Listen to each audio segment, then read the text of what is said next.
Thank you very much to the Festival of Reading, and thank you to everybody who's with us this afternoon.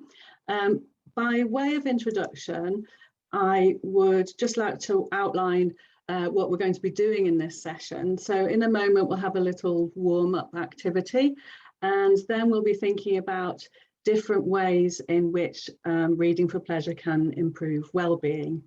I'm specifically talking about reading for pleasure, not reading in general in this session, because for some children and adults, of course, reading is hard and quite stressful.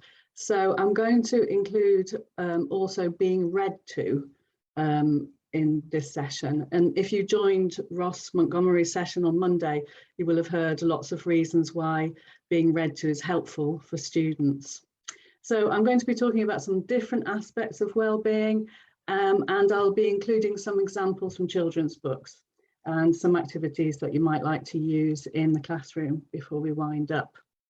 So I'm sure you've all had a busy day, and I'd like you to just take a moment, and you don't need to write anything down. You can just sit, be in the moment for a moment, and I'd like you to imagine that you're reading for pleasure right now. I'd like you to think about, what are you reading? Where are you? And what time of day is it?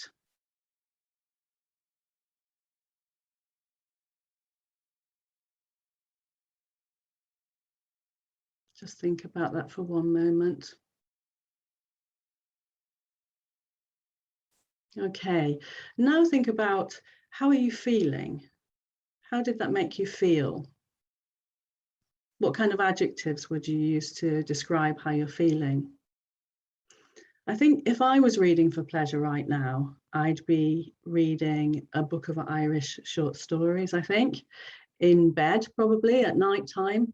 And I'd be feeling kind of comforted, I think, calm, safe as well. And actually, that's not so far away from this Oxford English Dictionary definition of the word well-being.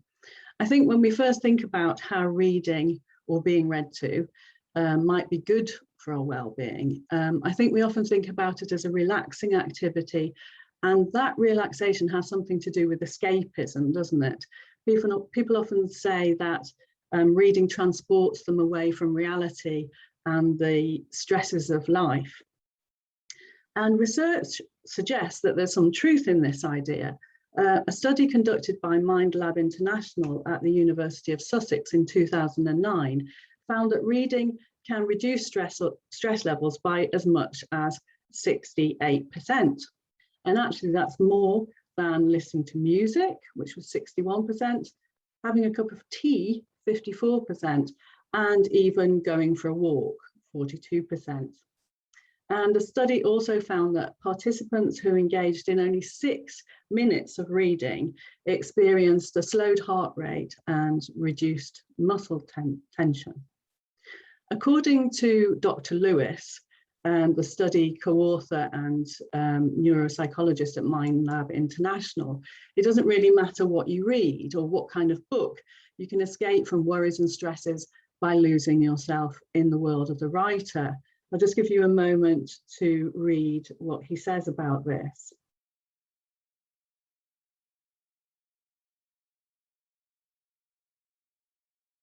So that altered state of consciousness, I think that was perhaps a state of flow, isn't it? And actually, a state of flow can be very restorative and calming. And sometimes we can see this state when we read to young children.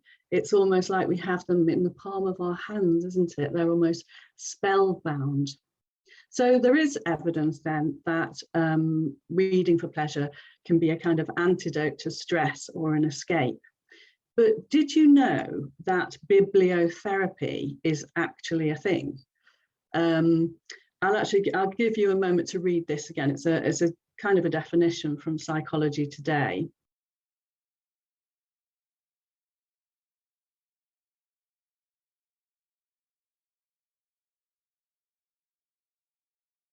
So I think this is really interesting, and also interesting is the fact that this is not a new idea. It was articulated as early as the 5th century BCE by the ancient Greek author of Greek tragedy, Aeschylus. I think that's how you pronounce that. I had to go at drawing in there as well. So I think what really fascinates me about bibliotherapy is the idea that bibliotherapists typically make use of fiction, and this is explained here. This is also from Psychology Today. Reading specific pieces of literature and talking about them with a therapist or in a group therapy setting is thought to help patients understand perspectives other than their own. So what's important about understanding perspectives other than our own is that being able to do this can help us to connect better with others. And connecting with others is something that I've been thinking about and writing about a lot recently in relation to children's education. This is a list of 5 steps to mental well-being from the NHS website. And these recommendations appear sometimes with slightly different wording, quite frequently at the moment, mainly on the internet. And topping this list is connect with other people. This is considered an important way to well-being. So why is it important? Well, humans are inherently social. Our ancestors lived in tribes, and connecting with others was essential for survival. Of course, across the world, a lot of people still do live in tribes. And what we saw in the last couple of years in particular is just how important this sense of connection still is.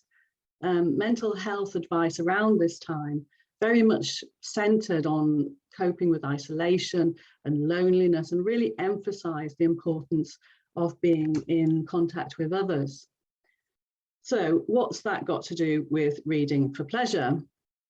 Well, probably the most obvious answer is that books are these kind of magical transportation devices that allow children to connect with people that they perhaps wouldn't ordinarily be able to connect with, or perhaps connect with them better through an increased awareness of other places or history or culture. And for this reason, there's a popular analogy of books being windows, isn't there? And they're like windows to the world. And the author, Grace Lin, said in her TED talk in 2016, I think, that the windows and mirrors, the title of the talk was The Windows and Mirrors of Your Child's Bookshelf. And she said, how can we expect kids to get along with others in the world, to empathize, to share, if they never see outside of themselves? And I think it's also important to think about the way that fiction works. For fiction to work, we have to connect with the protagonist, perhaps other characters as well, but definitely with the protagonist. And still as adults, we connect with characters, don't we? We quite often say, or we hear others say, that we miss characters when we finish a book. And actually the opposite is true as well. We sometimes say, well, I started that book, but I stopped reading it because, you know, I didn't care. I realized I didn't care about any of the characters. A good character in a children's book has to be well-rounded to be believable. A character that was just nice, for example, wouldn't feel real, and probably would be really, really dull. And something important, I think, is that relatable children's characters aren't just one thing. They don't fit neatly into a box. Matilda, for example, is brave and clever, and she's book loving, but she's also quite naughty. She can be sweet, but she's also very tricksy, very mischievous. And I think this is really useful. Characters are useful examples of how we are not just one thing, we're many things. This is an example of an activity that I've made using Pippi Longstocking, but of course it could be done with any book character. And this activity is based on an activity I saw in a book called Know Your Feelings by Beth Cox and Natalie Coster. I've just got my copy here to hold up. But I've adapted it to include a book character. It doesn't have a book character in the other book. And what the children have to do, they have to colour the adjectives which describe Pippi. And when they do that, they're going to notice something. They're going to notice that some of these things contradict each other, because Pippi is rich. I think she's got some sort of stash of gold coins, hasn't she? But she is not very fancy dressed, not fancily dressed, for example. She's actually really scruffy. You know, she doesn't mind if she's got a rip in her skirt or her pigtails come down. And she's very independent. She lives on her own, apart from a monkey and a horse, I think. But she's very friendly and she's sociable with the neighbourhood children. She's a bit dishonest. She tells some really tall tales. She tells some whoppers, but basically she's a good person. She's quite a principled person. And we know that because when she got very angry with a man who was mistreating his horse, for example. And she's a very strong girl. She tells us that she's the strongest girl in the world, I think, and she can hold up her horse with one hand or something like that. But she doesn't use this physical strength to resolve conflict. In an incident with bullying, actually she resolves it in a non-aggressive and gentle and clever way. So I think that this kind of activity teaches children that labels, you know, they don't work. We can't put people into little boxes. It's quite helpful, I think, to talk about this with a story character, because we can be quite objective. We can use negative adjectives, you know, and we're not going to offend anybody. But it still teaches children something which is of value for developing real friendships and therefore connections with other people. And I think that there's also scope with this activity, for example, for children to then do the same thing about themselves afterwards. So if they've already coloured the words, they could circle the words that describe themselves this time. And perhaps they will also see some contradictions as well. I'm sure they will. It's important that they understand in the classroom that, you know, that you can't just think of another child as the shy one or the naughty one, for example. We are all many more things than one thing. And we need to know this to be able to connect with ourselves and know ourselves. And we need to know those things to be able to connect with other people and develop good friendships and relationships. And from a well-being point of view, of course, this is also valuable because this can help children become self-aware, which is, of course, important in building self-esteem. So in that way, books can help children connect with themselves too, by comparing themselves with characters, perhaps. And they can also think about their own friendships and relationships by way of comparison with friendships and relationships in books. And because these are so important in life, they're often focused on it in children's literature as subject matter. Charlotte's Web, for example, you can see the example here, is a story about friendship between a spider named Charlotte and Wilbur the pig. And their friendship also highlights the importance of every relationship. Sometimes, of course, a book is itself also a friend or a companion. I know this from my early 20s when I did a lot of traveling, and sometimes I had to spend a lot of time alone, and, you know, thank goodness I had a book. And another way in which books can bring about connection is that people bond over books. And that's why we have book groups, isn't it? Reading aloud to children or storytelling is a very social activity and has been for thousands of years.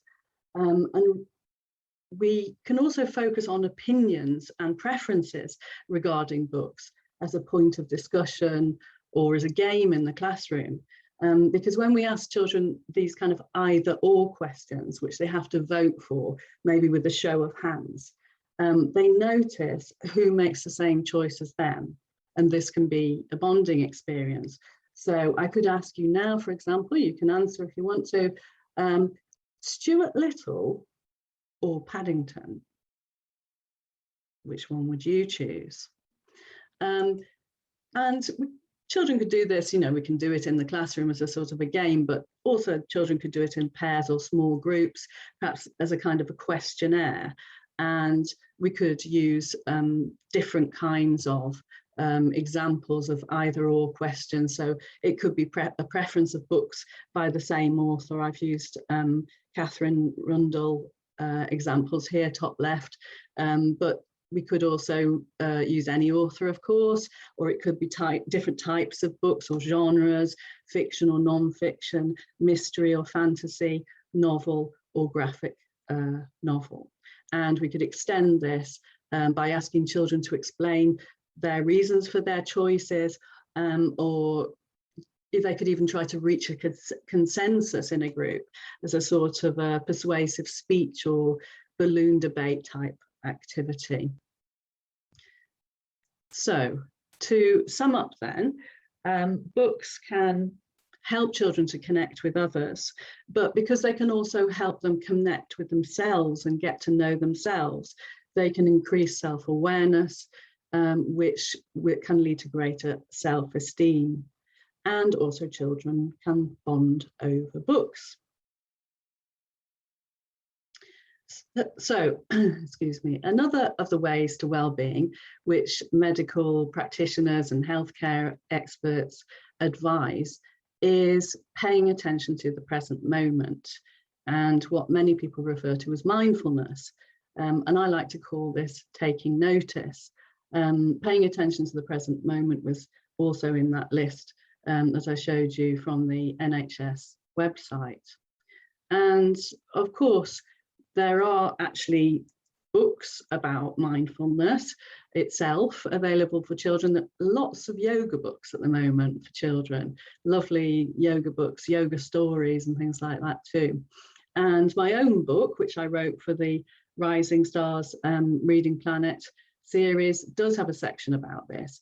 But I'm not going to talk about my own book now, because I want to think about this way to well-being in relation to children's fiction more generally. So what do books teach children to take notice of? Well, obviously a great many things, but a very important one, certainly important for well-being, is feelings. Books teach children a lot about feelings. And at the moment, I've noticed a lot of importance being placed on this in children's picture books, like these examples here. But of course, fiction for older children deals with feelings too, and it has to. It has to, by the very nature of fiction, because the necessary ups and downs or twists and turns of a good plot will naturally bring about emotions and feelings in the characters. And as we've said, characters have to be relatable if children are going to continue to read a book. Otherwise, it won't be interesting. And characters without a healthy range of emotions and feelings really wouldn't be believable. Now, the thing with feelings is, and this is something I've learned a lot about in the last couple of years, they're really difficult to handle. They can be very difficult to handle. I recently read a book by the clinical psychologist Paul Gilbert called The Compassionate Mind, which is about his compassion-focused therapy. And this book was for a book group which was run by Rachel Roberts, who is a life, career and business coach for English language teaching professionals, amongst other things. And actually this photograph is of the workbook that goes with this book, because I read The Compassionate Mind on my Kindle, so I didn't have a photo for you. And I also heard Dr. Kate Brereton talking about this book and compassion-focused therapy in one of Rachel Roberts' Facebook Live sessions. So this is where I've learned this from. This is my source. So in his book, Paul Gilbert talks about humans having tricky brains. then they're tricky or they're difficult because they haven't really developed enough for 21st century living. They've evolved, of course, over hundreds of thousands of years, and some parts of our brains are quite old.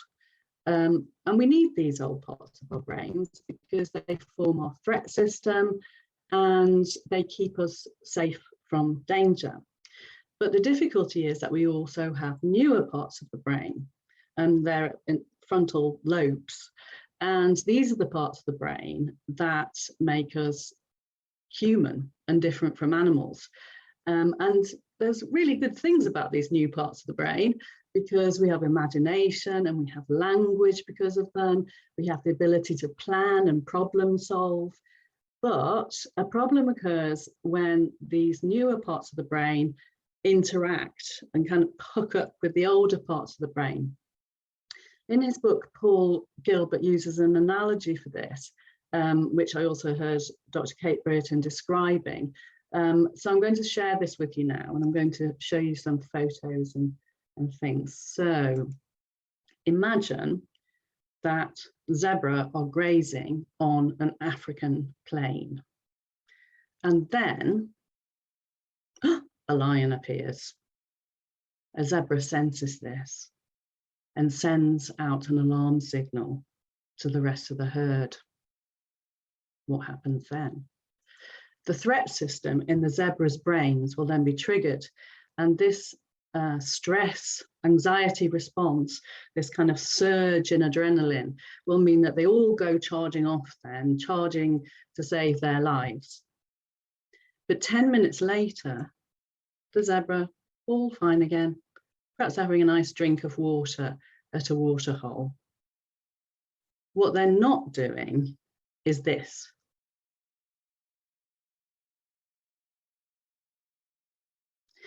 This is what would happen if zebras had our brains.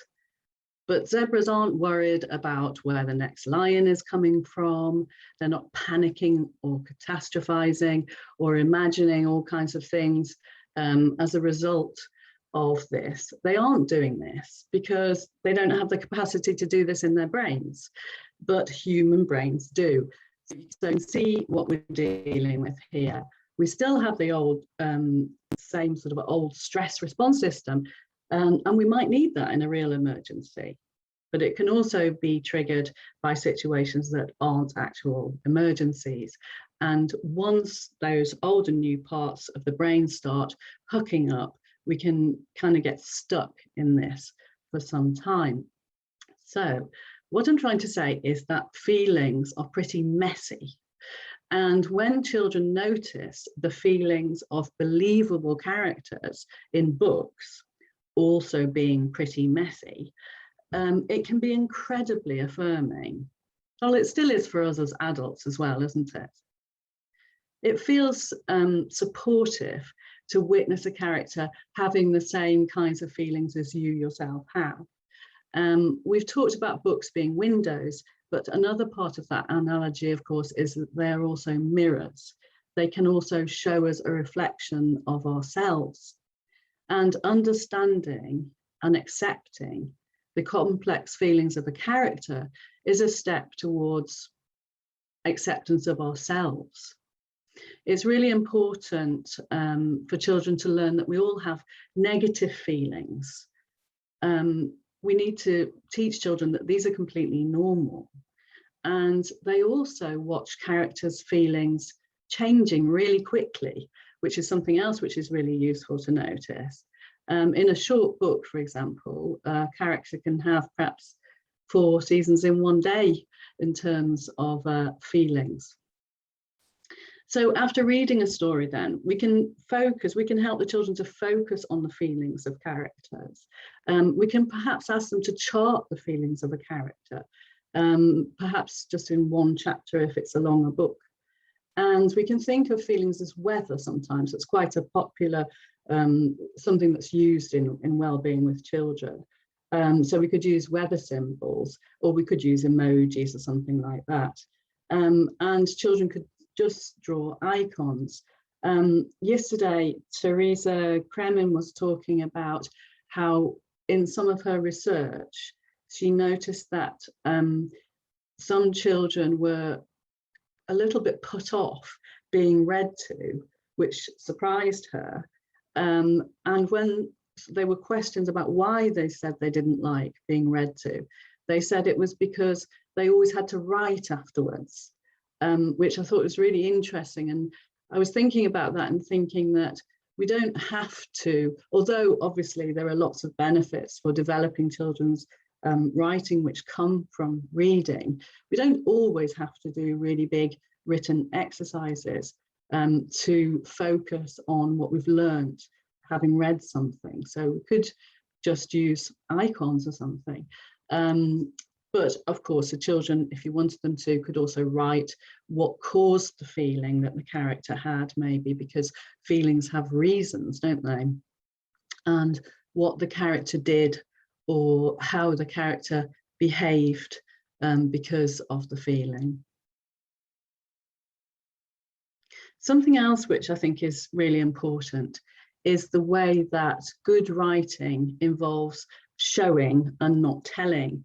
And if you've ever done a creative writing course, then you will have heard this a lot.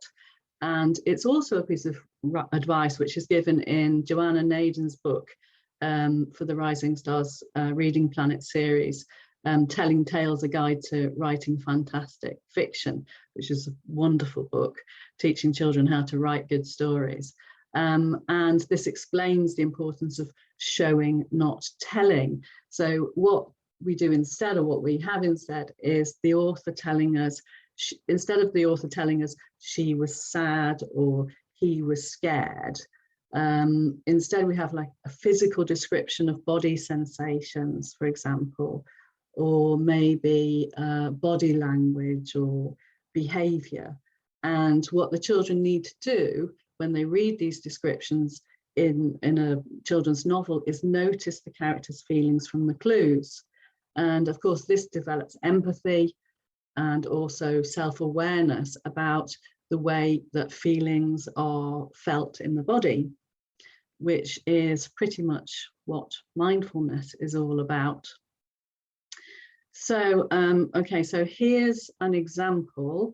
I'm going to give you an example of this now. Can you recognize where this is from?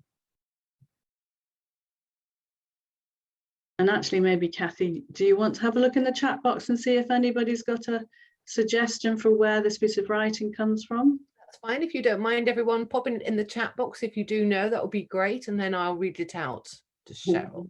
Thank you.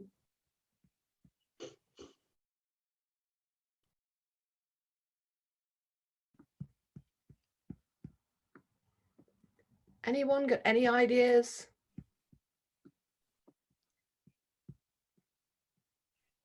No. I haven't got anything at the moment. I don't know. Okay. Oh, hang on a second. Lion, Witch and the Wardrobe from Ellie. Oh, okay, that's a good idea. It's not actually that one, but you will know this book when I show you. You ready? It is from James and the Giant Peach. So to sum up then, stories teach children a lot about feelings, including the way that feelings are felt in the body, and also these messy feelings that characters have can be reassuring and extremely affirming. Okay, so the next way to well-being that I'm going to talk about is give. This was also in that NHS list at the beginning. According to the NHS, research suggests that acts of giving and kindness can help improve our own mental well-being, because, well, we feel good about it if we're kind to other people, I suppose. It creates positive feelings and a sense of reward and purpose as well, and feelings of self-worth. But obviously giving to others also helps us to connect with other people. It could be just small acts of kindness towards other people, or larger ones like volunteering in your local community, for example. For children, giving to others is often about being kind, isn't it? About giving their time or their patience, and about sharing with others, with other children, for example. And to do those things, they need to care and have empathy. And when they read a book, they naturally put themselves in the story in front of them.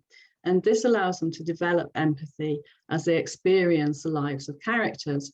And we've talked a lot about children recognizing feelings in characters, which are familiar to them. But they also, of course, meet characters whose lives and feelings are much less familiar. And in this way, books can increase children's emotional intelligence because they need to understand different perspectives and different motivations to their own. This is coming back, of course, to the window analogy, which we spoke about at the beginning. So some books are set in fantasy worlds, which children have never ever been to. And yet still they're able to put themselves in the shoes of the character and find some points of reference. So I'm going to show you a good quote now, which is about Alice in Alice in Wonderland, which is from the BBC Teach website. I'll read it to you because it's quite nice to be read aloud to sometimes. To younger readers, her wild journey through Wonderland, where little makes sense, can feel as maddening and baffling as the real world. Characters are rude and difficult to understand, while even the heroine can be stubborn and impertinent. But by exposure to these behaviours, children can discover and develop their own values. I think that's a really important quote. Characters also sometimes guide the way. In the book, The Boy at the Back of the Class, I don't know if you've read this, but it's an absolutely wonderful children's novel. And if you don't already know, it's about a new boy at school who is a refugee from Syria. And the child narrator kind of takes the reader along with them in their own emotional journey, sort of showing the reader how to be empathetic in a way. And I think what's really effective and has a lot of impact and works in this way is that we don't know who we don't know the narrator's gender or the narrator's name until the end of the novel. So I think that kind of I find it really difficult to say anonymity, you know what I mean? That being anonymous is effective in helping children step into the shoes of the classroom. In the classroom, of course, we can encourage children to think about the feelings of characters and to try to put themselves in the situation of these characters and think about how they would feel. And of course, they can do this in the form of a piece of descriptive writing, but thinking again about ways that we can do things that aren't always about writing. I was thinking of that CBBC show called Would You Rather? I don't know if you've ever seen this program. I think what happens is that you have a kind of panel of children and they've already chosen their choices from two options of things that they would prefer. So there's a kind of vote, and the most popular option is sort of already recorded. And then two more presenters or celebrities have to guess which scenario or which option the children are going to prefer. So I was thinking we could make a kind of a game with this in the classroom using scenarios which come from books that the children know really well. So, for example, would you rather play Quidditch, or would you rather ride on Toothless the Dragon? Or would you rather fall down a rabbit hole, or would you rather go through the back of a wardrobe? And I think what's kind of helpful about this is that you can only make that choice if you really think about it. You have to put yourself in the shoes of a character and what you know about the book to make that choice. Of course, these do have to be stories that the children know. And you could do this in teams, with one team trying to guess the most popular option in the other team, and perhaps scoring points or something like that. And I think there's also scope for focusing on some of the most important messages in stories and in books. When we do a sort of more traditional book review kind of activity, we can sometimes, add some things which will focus on these things. So there you can see I've got a kind of bookmark with something I want to remember. And I think this might bring out something that children have learned through empathizing with a character or characters. And also when we feel that a story has an important message, we sometimes want to share this message, and we want to therefore share the book with a specific person who we think perhaps this book might resonate with. So that's why I drew this little gift bag here in my book review, because I think it's quite nice to ask children, who would you like to recommend this book to, or who would you like to give this book to, and why? So this could also be an option instead of a full piece of writing. It could be sort of something kind of in between like this, a little bit of structured writing or something. Okay, now remember that I mentioned Paul Gilbert before and his compassion focused therapy, and also Dr. Kate Brereton talking about self-compassion. I'm going to share with you now something else I've learned in the last couple of years, and this is that we have a natural tendency to see the negative rather than the positive. And again, we've got those old parts of the brain to thank for these, really, for this negative bias. So to understand our natural negative bias, imagine for a moment our ancestors. Okay, imagine that they suddenly notice a suspicious rustling in some leaves nearby. Okay, well, this isn't what didn't happen. Okay, so they didn't just sort of notice the noise and casually remark upon it.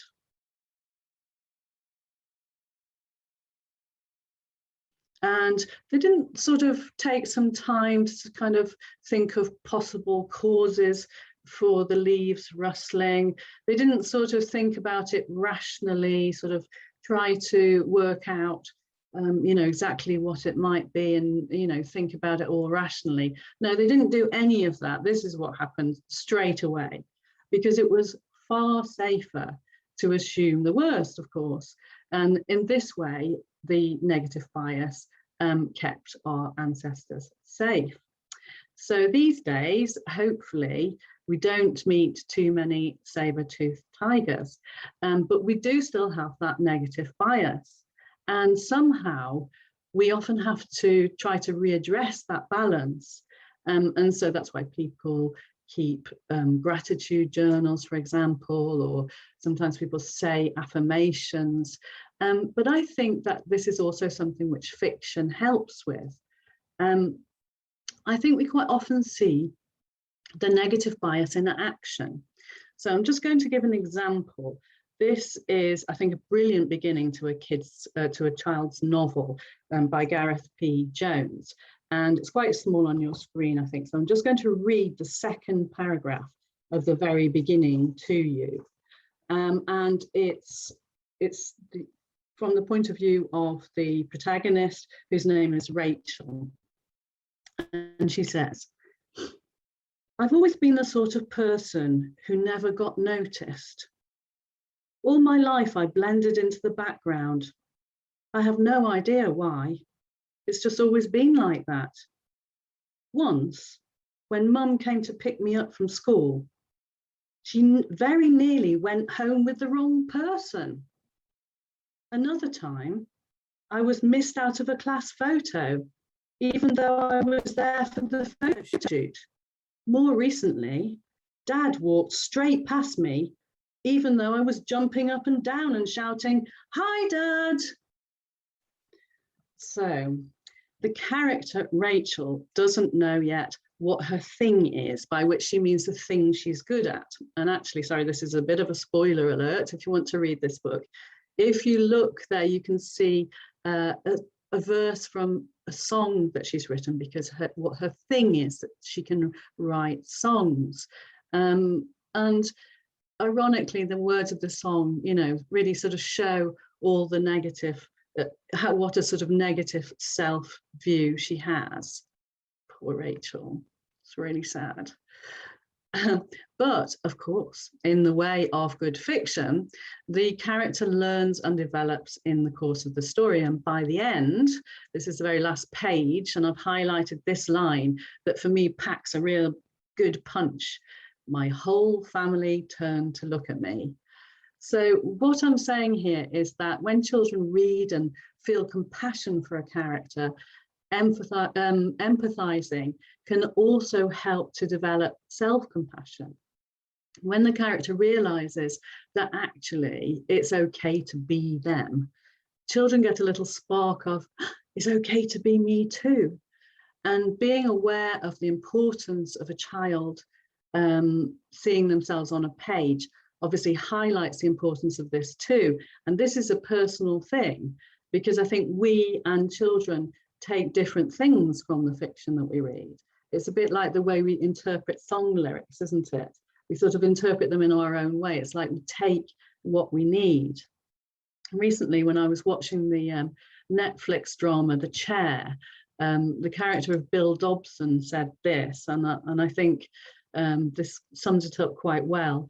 Sometimes you love a poem so much, every time you read it, you learn something new. You feel transformed by it.